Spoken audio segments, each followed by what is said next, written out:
হয় পুনৰ বৃদ্ধি পালে ঘৰুৱা চিলিণ্ডাৰৰ মূল্য বৃদ্ধি প্ৰতিটো চিলিণ্ডাৰৰ 29 টকা কৰি বৃদ্ধি পালে দেওবাৰৰ মাজনিশাৰ পৰা এই চিলিণ্ডাৰৰ মূল্য বৃদ্ধি হৈছে। আচলতে ক'ব লাগিব যে দৈনন্দিন যিহেতু লাগতিয়াল সামগ্ৰীৰ মূল্য বৃদ্ধিৰ লগতে ডিজেল পেট্ৰল মূল্য বৃদ্ধিৰ লগতে এইবাৰ দেখিবলৈ পোৱা গৈছে যে চিলিণ্ডাৰৰ মূল্য বৃদ্ধি আৰু এটা চিলিণ্ডাৰৰ মূল্য বৃদ্ধিত দেওবাৰে নিশাৰ পৰা 29 টকাকৈ ঘৰুৱা চিলিণ্ডাৰৰ মূল্য বৃদ্ধি হৈছে।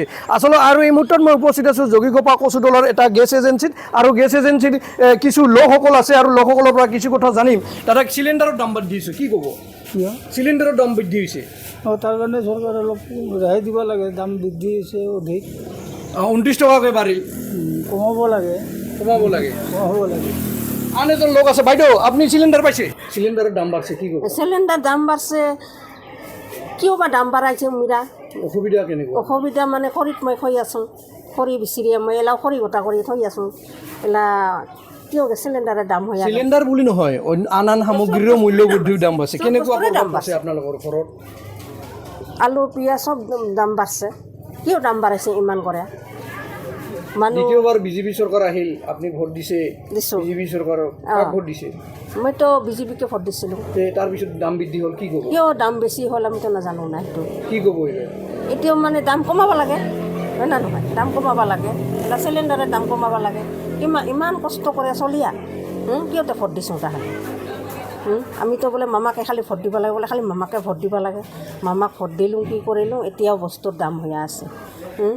কেনেকৈ চলিম আমি আৰু? দ্বিতীয়বাৰ বিজেপি চৰকাৰ, হেমন্ত বিশ্ব শৰ্মা দ্বিতীয়বাৰ চৰকাৰ গঠন কৰিল। এই ক্ষেত্ৰত চৰকাৰ গঠন কৰাৰ পিছতে মূল্য বৃদ্ধি বাঢ়ি আছে, চব বস্তুৰে মূল্য বৃদ্ধি, মিঠাতেল কল, চাউল কল, চবৰে দাম বৃদ্ধি আছে। চব বস্তুৰে দাম বাঢ়ি আছে। এলা কিয় দাম বাঢ়ি আছে? কি ক'ব? আপুনি ভোট দিছে, আপুনিতো ক'ব লাগে যে কমাব লাগে। কমাব লাগে দামকো কমাব লাগে। এলা চব বস্তুৰে দাম কমাব লাগে। চলাব নোৱাৰা হৈছে আপোনাৰ? চলাব নোৱাৰা আছোঁ। 1 কেজি আলু কিনিব গ'লে যদি 30 টকা। মিঠাতেলৰ দাম কোৱা? কাঁচামালৰ মিঠাতেলৰ দামটো বোধ হয় 100 আধা লিটাৰ মিঠাতেল আনিলে আমাৰ 100 টকাই লয়। আৰু 1 লিটাৰ আনিব গ'লে 200 টকা লয়। তাহলে 1 লিটাৰ মিঠাতেল খাম না 200 টকা 200 মিঠাতেল খাম? এখন কি ক'ব? চৰকাৰক কি জনাব?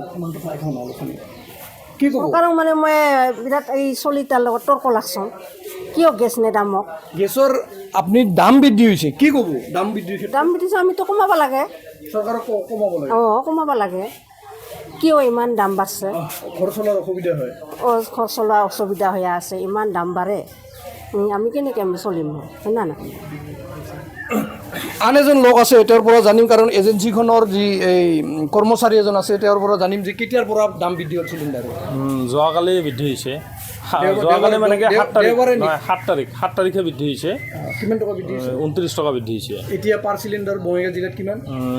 976 বৰ্তমান গেছৰ ৰেটটো, আৰু ইয়াৰ আগৰবাৰ আছিলে 947 বৃদ্ধি হৈছে। কেনেকুৱা অসুবিধা হয় মানুহবিলাকৰ, কাষ্টমাৰবিলাক? অসুবিধা এখন ৰাইজৰতো দাম বৃদ্ধি হ'লে অসুবিধা হ'ব। 1 টকা বাঢ়িলে ৰাইজৰ অসুবিধা হয়। ইয়াতেতো 29 টকা, সেইটোতো আৰু হ'বই আৰু অসুবিধাটো। নাটনি হৈছে নেকি আপোনালোকৰ? নাটনি নাই। চিলিণ্ডাৰ এভেইলেবল, একো নাটনি। কিন্তু দাম বৃদ্ধি হ'লে, এইটো 29 টকা বৃদ্ধি হ'লে সেইটোৱে, বেলেগ একো নাই আৰু প্ৰব্লেম একো নাই। যোনে বুকিং কৰি আছে গেছ নি আছে, এই আৰু। চিলিণ্ডাৰৰ অসুবিধা নাই, কিন্তু দাম বৃদ্ধি? চিলিণ্ডাৰৰ অসুবিধা নাই, দামটো বৃদ্ধি হৈছে, এই আৰু। বুকিং আছে, গেছ লৈ গৈছে। বুকিং নাই, গেছ নাপায়, সেইটো আৰু। হয়, আচলতে ক'ব লাগিব যে পেট্ৰল ডিজেলৰ মূল্য বৃদ্ধিৰ পিছত দেখিবলৈ পোৱা গৈছে যে ঘৰুৱা চিলিণ্ডাৰৰ মূল্য বৃদ্ধি দেওবাৰে নিশাৰ ভাগত 29 টকাকৈ এই ঘৰুৱা চিলিণ্ডাৰৰ মূল্য বৃদ্ধি হৈছে। আৰু এই মূল্য বৃদ্ধিৰ ফলত সাধাৰণ যি খাটি খোৱা লোকসকলৰ অসুবিধাৰ সন্মুখীন হৈছে, কাৰণ তেওঁলোকে এইবাৰ চিলিণ্ডাৰ এৰি তেওঁলোকে খৰিত ভাত বান্ধিবলগীয়া হৈছে।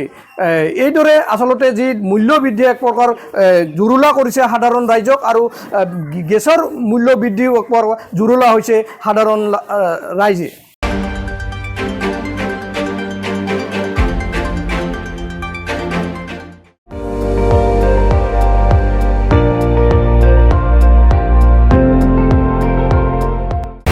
আপুনি চাই আছে ND24, সৰ্বশ্ৰেষ্ঠ নহয় সৰ্বোত্তমৰ দৌৰ।